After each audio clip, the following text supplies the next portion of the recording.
자, 기도 드리시겠습니다. 우리에게 그 귀하신 이름을 허락하시고 능력을 허락하시고 사랑을 허락하여 주신 주님, 오늘 이 예배를 통해 우리의 작은 충성과 헌신을 오병이어의 기적으로 변화시켜 주시니 감사합니다. 우리가 가진 모든 것을 기쁜 마음으로 주님께 드립니다. 우리 믿음을 받아주시고 우리 기도를 들어주시고 우리를 사랑하여 주시니 참으로 감사합니다. 우리가 가진 믿음이면 모든 일을 능히 할 수 있다고 인정하여 주시고 칭찬하여 주시고 격려하여 주시는 우리 주님 예수 그리스도의 이름으로 기도합니다. 아멘. 자, 오늘은 우리에게 있는 것이라는 말씀으로 주님의 은혜를 함께 나누도록 하시겠습니다. 여러분, 박성은 목사님에 의하면 북아메리카 체로키 인디언들의 성인식은 다음과 같이 진행이 된다고 합니다. 이제 아들이 어른이 될 때쯤에 아버지는 그 아들을 데리고 깊은 숲속으로, 아무도 도와주러 올 수 없는 깊은 숲속으로 들어갑니다. 그렇게 깊은 숲속 한가운데 갔을 때 아버지는 미리 준비해간 밧줄로 아들의 몸을 나무에 꽁꽁 묶습니다. 손과 발 전부 다 움직이지 못하러 꽉 나무에 매는 겁니다. 그리고 또 미리 준비해간 천으로 아들의 눈을 전혀 볼 수 없게 안대처럼 눈도 가립니다. 그런 상태로 아버지가 떠나가고 손발과 온몸이 나무에 묶여 있고 두 눈도 가려진 상태로 하룻밤을 꼬박 지나야지, 그래야 마을에서 너 다 컸다, 너 이제 어른이 되었구나 라고 인정을 받는다는 겁니다. 그렇게 아버지가 떠나가고 홀로 남겨진 아들은 극심한 공포에 시달리게 됩니다. 손발과 온몸이 다 묶여 있으니까 저기서 늑대 울음소리나 곰 울부짖는 소리가 나면 야, 저것들한테 나 뜯어먹히면 어떡하나 라는 공포심도 느끼게 되고, 또 두 눈을 가렸으니까 바스락바스락 거리는 소리만 들려와도, 바람 소리만 들려와도 전부 다 나를 위협하는 것처럼 그런 두려움을 느끼게 되는 겁니다. 말하자면 드디어 난생 처음으로 부모의 보호 없이, 처음으로 마을 사람들의 보호 없이, 드디어 처음으로 자신의 인생이라고 하는 무게에 온전히 한번 묶여져 보게 되는 겁니다. 그렇게 해서 밤이 지난 다음에 아침 태양이 떠오르고 아버지가 다시 찾아와서 온몸에 묶인 줄을 풀러주고 두 눈을 다시 볼 수 있게 해주면 그때 비로소 성인식이 끝나게 되는데, 아버지가 두 눈을 가린 안대를 풀어주자마자 아들은 크게 느끼게 됩니다. 아버지는 단 한 번도 아들을 떠난 적이 없었습니다. 아버지의 모습이 눈에 들어왔는데 아버지의 머리부터 발끝까지 다 밤이슬에 젖어 있었습니다. 아버지는 등에 활과 창과 칼을 메고서 혹시라도 진짜 늑대들이 아들을 공격한다면, 곰이 아들을 진짜 묻어뜯으려고 한다면 언제든지 그 적들을 물리치기 위한 만반의 준비를 하고 아들 옆에 있었던 겁니다. 다만 아들의 성장을 위해서 아무 소리도 내지 않고 침묵하면서 고통과 두려움 가운데 신음하는 아들 옆에서 아들을 온전히 지켜주면서 아들은 어른으로 성장할 수 있게 된다는 겁니다. 마찬가지로 여러분들은 절대로 이 세상 가운데 홀로 외롭게 버려진 사람들이 절대 아니라는 것입니다.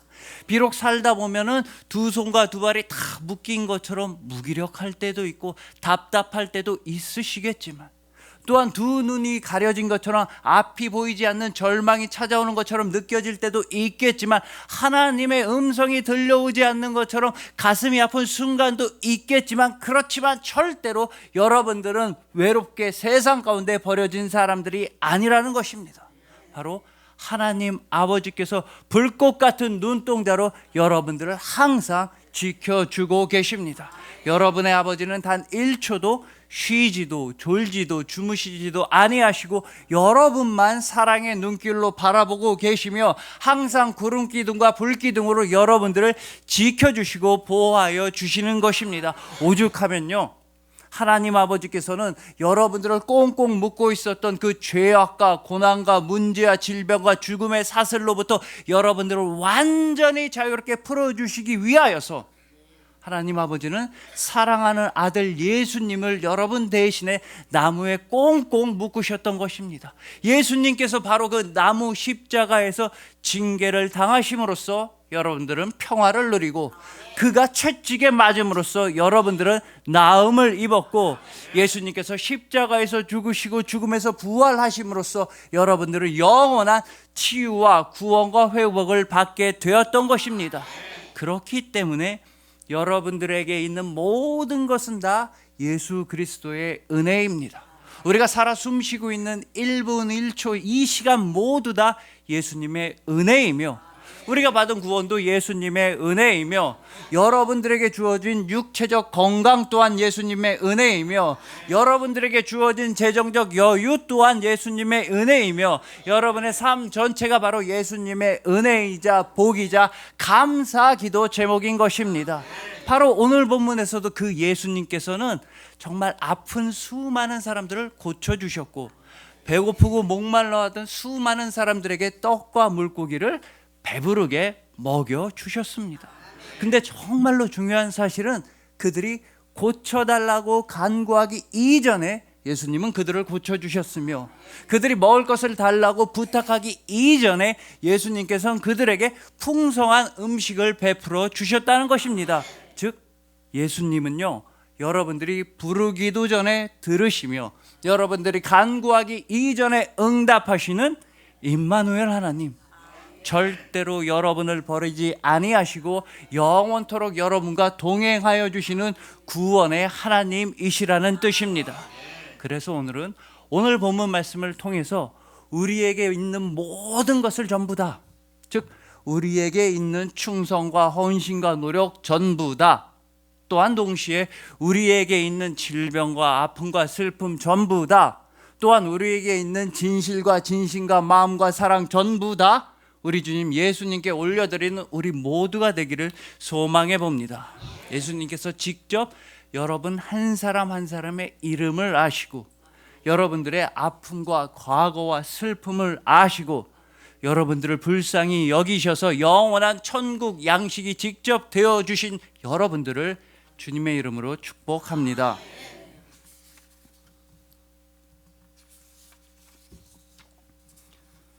자, 먼저 오늘 본문은 너무나 유명하고 여러분들이 정말 잘 아시는 말씀입니다. 겨우 떡 5개랑 물고기 2마리만 가지고 예수님은 성인 남성만 해도 5,000명, 그러니까 뭐 여성들과 어린 아이들을 포함해 진짜 수많은 사람들을 배부르게 먹여주신 오병이어의 기적인 것입니다. 그런데 이 오병이어의 기적이 너무나 충격적이었는지 우리는 보통 예수님께서 이 오병이어의 기적을 베풀어 주시기 직전에 해주셨던 기적을 자주자주 놓치곤 하는 것입니다. 자, 오늘 본문 14절입니다. 예수께서 나오사 큰 무리를 보시고 불쌍히 여기사 그 중에 있는 병자를 고쳐 주시니라. 자, 여러분, 예수님께서는 분명히 사람들에게 떡과 물고기를 배불리 먹여주시기 이전에 아픈 사람들부터 먼저 고쳐 주셨던 것입니다. 쉽게 말하면 예수님은 식당에 데려가시기 이전에 우리를 병원부터 데려가 주시는 분이라는 뜻입니다. 그리고 누가 봐도 이 순서가 맞는 겁니다. 우리가 아프면 병원부터 가야지 식당부터 가려고, 맛집부터 가려고 하면 안 되는 것입니다. 몸이 아프면 뭐 외래가 되었든 응급실이 되었든 당연히 병원에 먼저 가서 몸을 다 고친 다음에, 그런 다음에 맛있는 음식을 배불리 먹을 생각을 해야 하는 게 맞는 순서입니다. 하지만 안타깝게도 여전히 세상에 많은 사람들은 병원은 나중에 가려고 하고 식당부터 가려고 하고 있다는 겁니다. 정확히 말씀드리자면 내 영혼이 병들고 아파하고 있는데에도 내 육신의 배만 먼저 불리려고 하는 사람들이 참 많이 있다는 것입니다. 여러분, 우리 신체에 있는 장기 중에서 보통 간을 침묵의 장기라고 부릅니다. 자각 증상이 없어서 이 간에 이상과 질병이 생겼는데도 잘 통증을 느끼지 못해서, 그러다 나중에 한참 지나서 정말 손 쓸 수 없이 심각한 질병이 있는 걸 발견하게 되기 때문에 이 간을 보통 침묵의 장기라고 부르는 것입니다. 하지만 여러분, 우리 영혼은 절대 침묵의 장기가 아닙니다. 우리 영혼에는 자각 증상이 있기 때문입니다. 지금 내 영혼이 믿음에서 멀어지고 있구나. 지금 내 마음이 예수님 말씀에서 멀어지고 있구나. 우리 영혼엔 이런 걸 느끼는 마음, 자각 증상이 있습니다. 왜냐하면 하나님 아버지께서 우리를 창조하실 때 우리 안에 하나님의 형상과 인간성과 양심이라고 하는 여러 가지 제동장치들을 넣어서 창조해 주셨기 때문입니다. 그런데도 여전히 많은 사람들은 내 영혼의 외침보다는 내 통장 잔고에만, 쨍그랑거리는 그 돈의 소리에만 집중하고 있습니다. 내 영혼이 멈춰 그만 가라고 하는 소리를 지르고 있음에도 불구하고 세상의 시선을 의식해서 계속해서 죄악된 길로만 나아가는 사람들이 아직도 많이 있는 것입니다. 그러다 보면 나중에 정말 손 쓸 수 없이 영혼이 병들어 있을 수도 있습니다. 특히나 여러 사람들 사이에 숨어서 에이, 나만 나쁜 짓 하는 거 아니야, 다들 이 정도는 욕심 부리고 살지, 나만 그렇게 나쁜 거 아니야, 이런 군중심리랄까, 여러 사람들 사이에 숨어서 내 영혼의 소리, 인간성의 소리, 양심의 소리를 외면하는 것이 정말 위험하고 두려운 일이 될 수도 있는 것입니다. 이에 대해서 1964년도에 미국 뉴욕 퀸스 지역에서는 키티 제노비스라고 하는 한 젊은 여성이 강도의 습격을 당한 사건이 있었습니다. 비록 한밤중이었지만 주택들이 많이 몰려있는 지역에서 이 여성은 강도와 마주치게 되었습니다.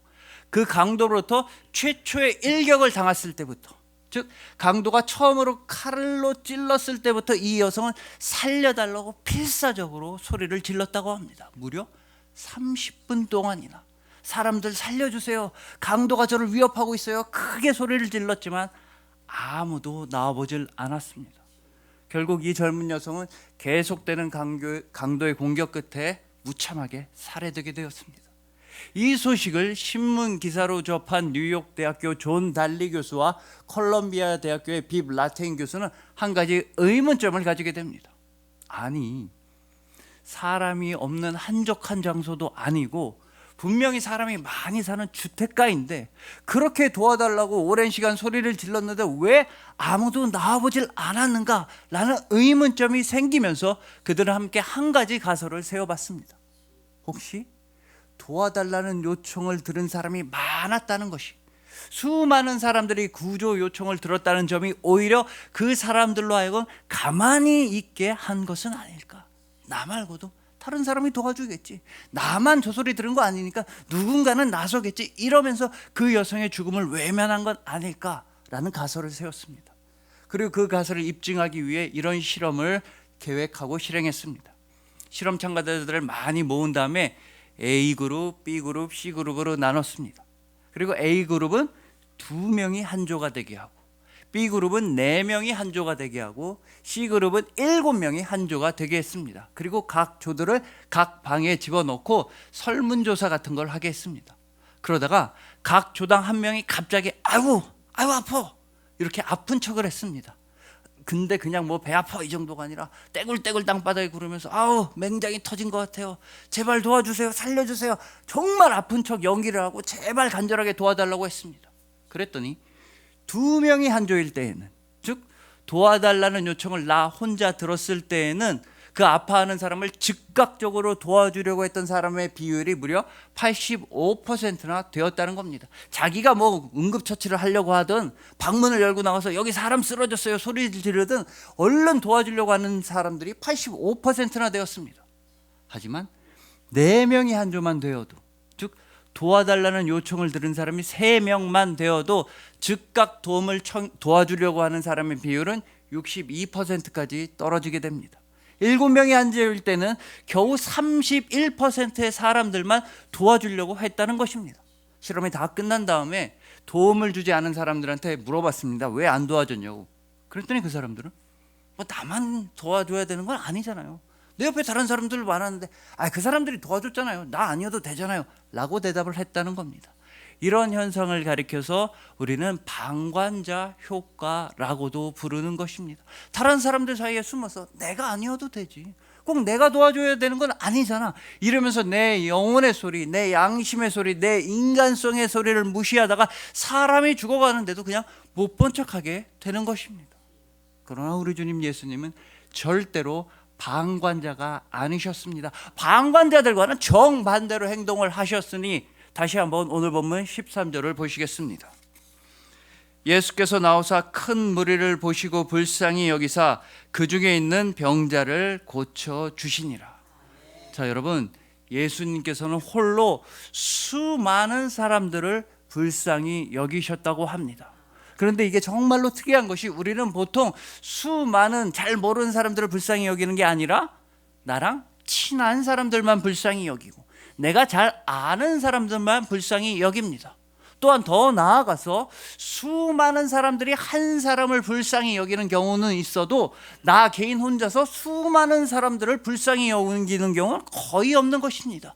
그런데 예수님은 정반대로 혼자서 수많은 사람들을 불쌍히 여기셨다는 것입니다. 즉 예수 그리스도께서는 홀로 우리 모두를 불쌍히 여기셨다는 말씀입니다. 왜냐하면 예수님은 우리를 정말로 잘 알고 계셨으며 우리랑 제일 친하다고 여기셨기 때문입니다. 예수님은 여러분 한 사람 한 사람의 이름을 다 알고 계시고 여러분들의 인생과 아픔과 말 못한 슬픔 다 알고 계시고 여러분들의 영혼과 삶을 전부 다 알고 계십니다. 바로 예수님께서는 여러분들을 너무나 사랑하셔서 여러분들을 너무나 잘 알고 계신 것이며 여러분들을 너무나 불쌍히 여겨주셨습니다. 그래서 여러분들의 모든 아픔과 눈물과 고통과 죄악을 온전히 치유해 주셨던 것입니다. 여러분, 우리는 반드시 기억해야만 합니다. 예수님은 여러분을 고쳐주십니다. 그 넘쳐나는 은혜와 사랑으로서 여러분들의 육신을 온전히 고쳐주시고 여러분들의 영혼 또한 온전히 고쳐주시는 분이신 것입니다. 그러니 부디 이제부터라도 내 육신의 배만 불리려는 데 집중하지 마시고 다른 사람의 영혼이 아프다고 지르는 그 도움의 소리에 응하시고 그 영혼들을 도와주시길 소망합니다. 또한 동시에 내 영혼의 소리에도 귀를 잘 기울이셔서 오로지 예수님을 향한 방향으로만 나아가시길 소망하는 것입니다. 예수님께서 친히 여러분들의 이름을 아시고 친히 여러분들을 불쌍히 여기셔서 여러분들의 영혼과 육신을 온전히 치유하여 주신 여러분들을 주님의 이름으로 축복합니다.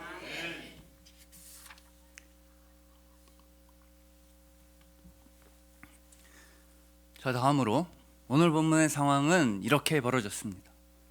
수천 명의 사람들이 예수님을 보러 모여들었고 그 사람들은 다 배를 고파하고 있었습니다. 그런데 제자들은 돈도 없지, 가진 것도 없지, 먹을 것도 없고 그러다 보니까 예수님한테, 예수님, 저 사람들 다 각자 그냥 보내서 알아서 밥 먹고 오라고 하십시오 라고 건의 말씀을 드렸습니다. 그랬더니 예수님은 정말 황당한 말씀을 16절에서 제자들한테 하셨으니 그럴 필요 없다. 너희가 저 사람들한테 먹을 것을 주라고 말씀하셨던 겁니다. 이 얘기를 듣고 제자들은 당황해서, 예수님, 우리가 가진 것이라고는 떡 5개랑 물고기 2마리밖에 없습니다 라고 말씀을 드렸더니 예수님께서는 본문 18절에서 제자들한테 이렇게 말씀하여 주셨습니다. 이르시되 그것을 내게 가져오라 하시고.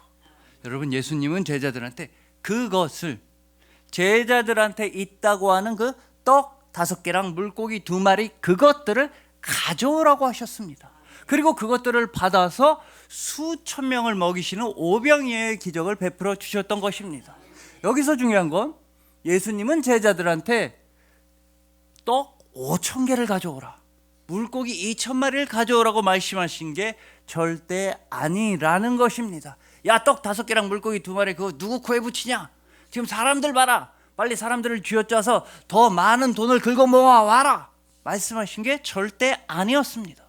대신에 예수님께서는 너희한테 이미 가지고 있는 것들, 너희가 지금 가지고 있다고 하는 그 떡 5개랑 물고기 2마리만, 그것만 가져오라고 말씀하신 것입니다. 즉 너희들이 이미 가지고 있는 것이면 충분하다. 너희들이 이미 가지고 있는 것이면 이 수천 명의 사람들을 먹이기에 충분하다고 말씀해 주셨던 것입니다. 그러므로 예수님께서는 여러분들한테 막 어마어마한 것, 엄청난 걸 요구하시는 분이 절대 아니라는 것입니다.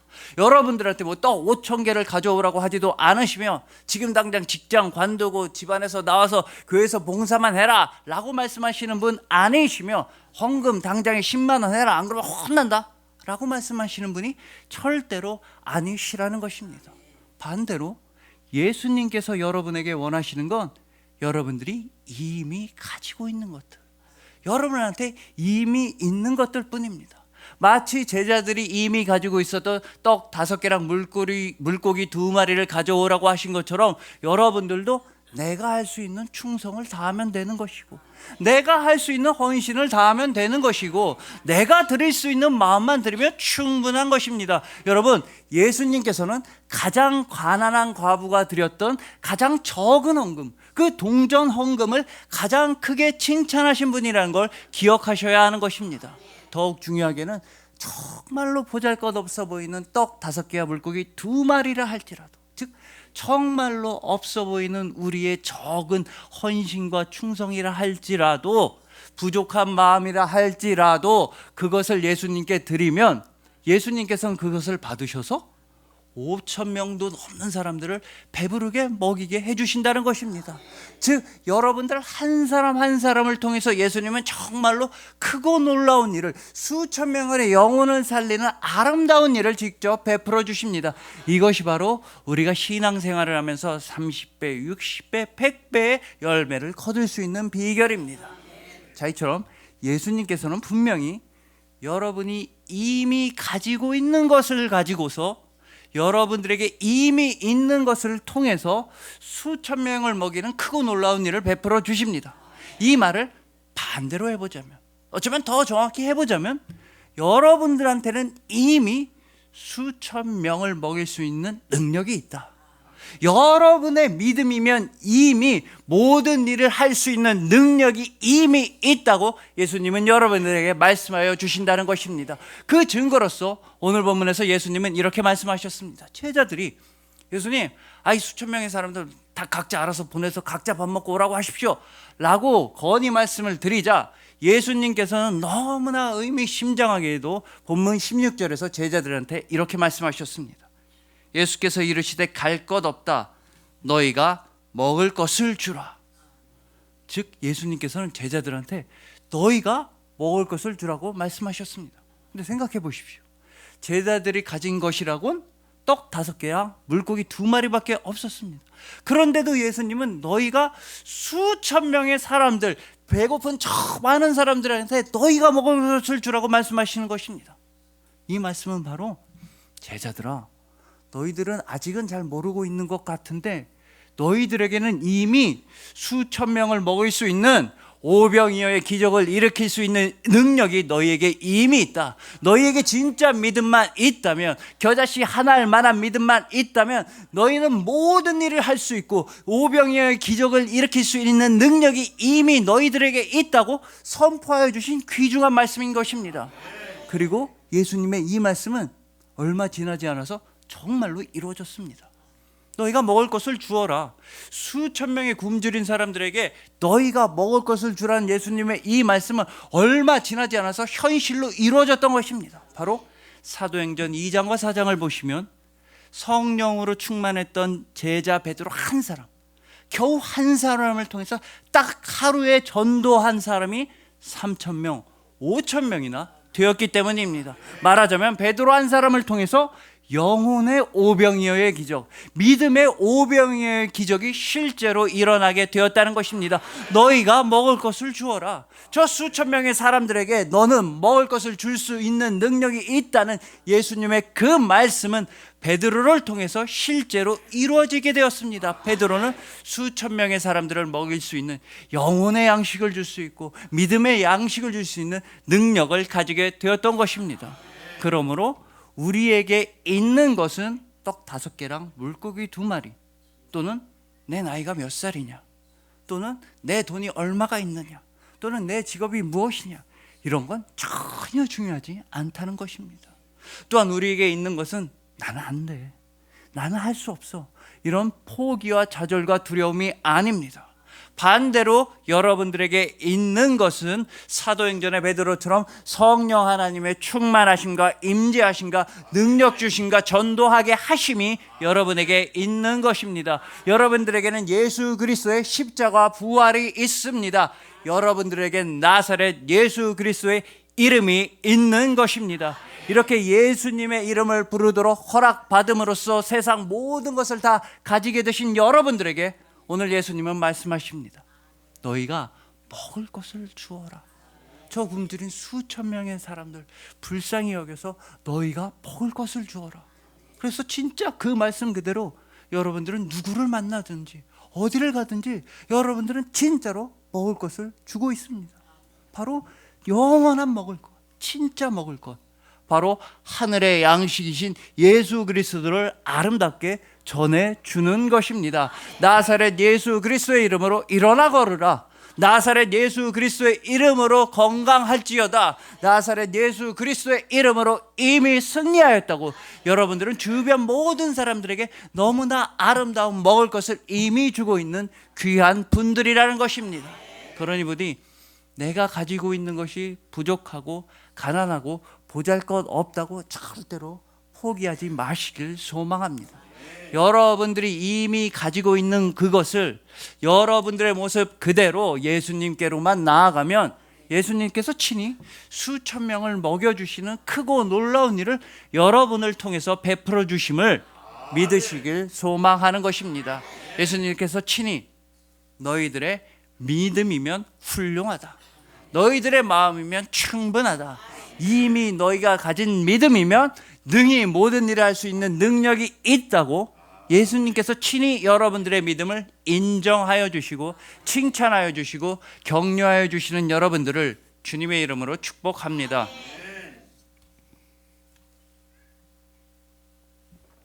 자, 이제 마지막으로 정말로 유명하고 놀라운 오늘 본문의 이 기적, 오병이어의 이 기적은 도대체 어쩌다가 어떤 맥락과 배경에서 일어났는지가 오늘 본문의 제일 처음 부분인 본문 13절에 나타나 있습니다. 예수께서 들으시고 배를 타고 떠나서 따로 빈들에 가시니 무리가 듣고 여러 거울로부터 걸어서 따라간지라. 자, 분명히 예수께서 들으시고, 예수님께서 뭔 얘기를 들으셨으니까 예수님은 배를 타고 멀리 떠나셨으며, 배를 타고 멀리 떠나신 다음에 빈들로 나아가셨던 겁니다. 그렇게 예수님이 홀로 빈들로 나아가시니까 수천 명의 사람들이 예수님한테 몰려들었다가 오병이어의 놀라운 기적을 체험하게 된 것입니다. 그러면 도대체 예수님은 뭔 얘기를 들으셨길래, 예수님은 도대체 무슨 소식을 들으셨길래 배까지 타고 멀리 떠나셔야 했으며, 예수님은 도대체 무슨 소식을 들으셨길래 따로 혼자서 빈들로 나아가셨던 것입니까?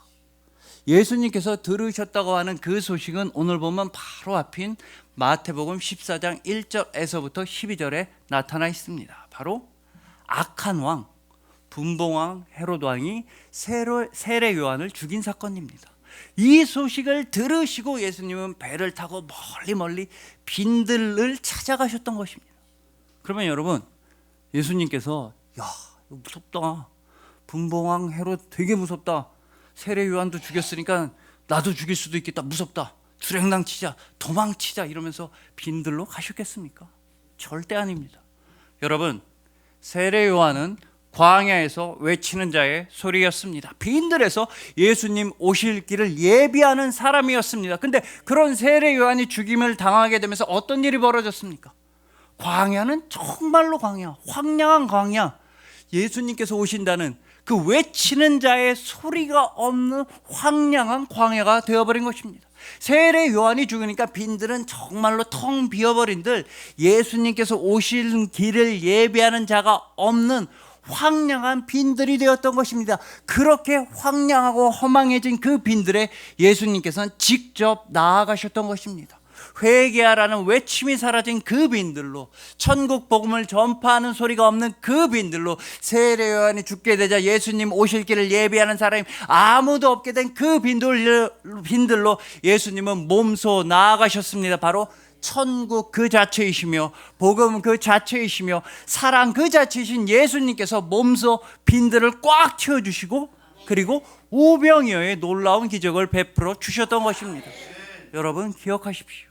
이 세상의 악한 왕 분봉왕 헤롯 왕은 화려한 궁궐에서 화려한 옷을 입고 화려한 음식을 먹으면서 화려한 생활을 하고 있었습니다.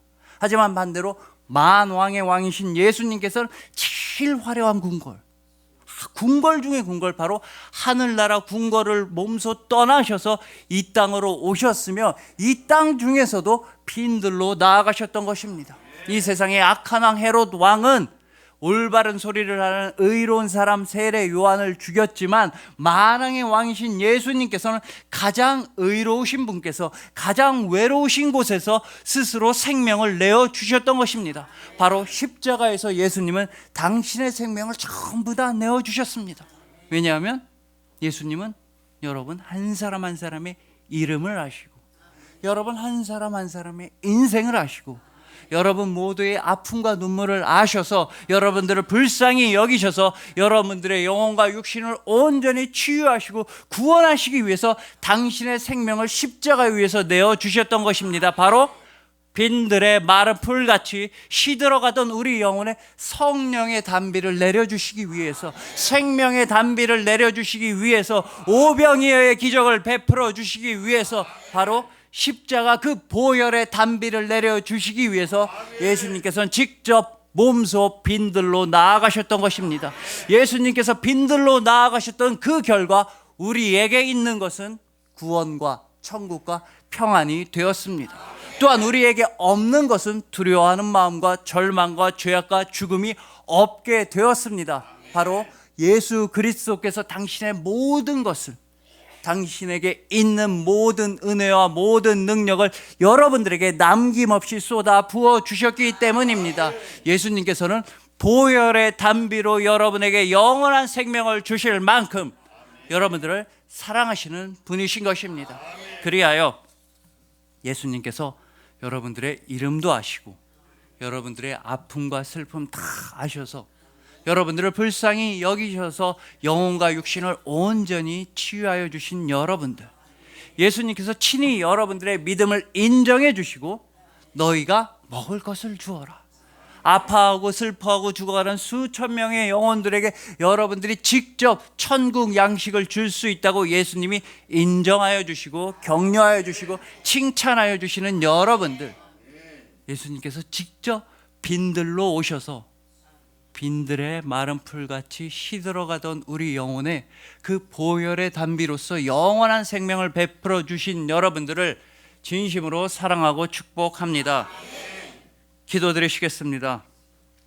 우리에게 그 귀하신 이름을 허락하여 주시고 무한하신 능력을 허락하시고 영원한 사랑을 허락하신 주님, 우리를 이름으로도 아시고 우리의 아픔과 절망, 연약함과 인생 모두 다 아시고 우리를 불쌍히 여기셔서 영원한 능력과 은혜로서 우리를 고쳐주시고 영혼과 육신을 배불리 먹여주시니 참으로 감사합니다. 우리의 보잘것없는 충성과 마음을 통해서도 오병이어의 놀라운 기적을 베풀어 주시고 예수 그리스도의 이름을 들고서 우리 역시도 크고 놀라운 일을 행하도록 능력을 허락하여 주시니 참으로 감사합니다. 이제 우리도 빈들의 마른 풀이 아니라 성령의 단비로 말미암아 우리는 영원토록 푸르른 초장이 되었습니다. 주님 다시 오실 길을 예비하는 외침이 되었습니다. 감사합니다. 우리가 가진 믿음이면 모든 일을 능히 할 수 있다고 칭찬하여 주시고 격려하여 주시고 인정하여 주시는 우리 주님 예수 그리스도의 이름으로 기도합니다. 아멘.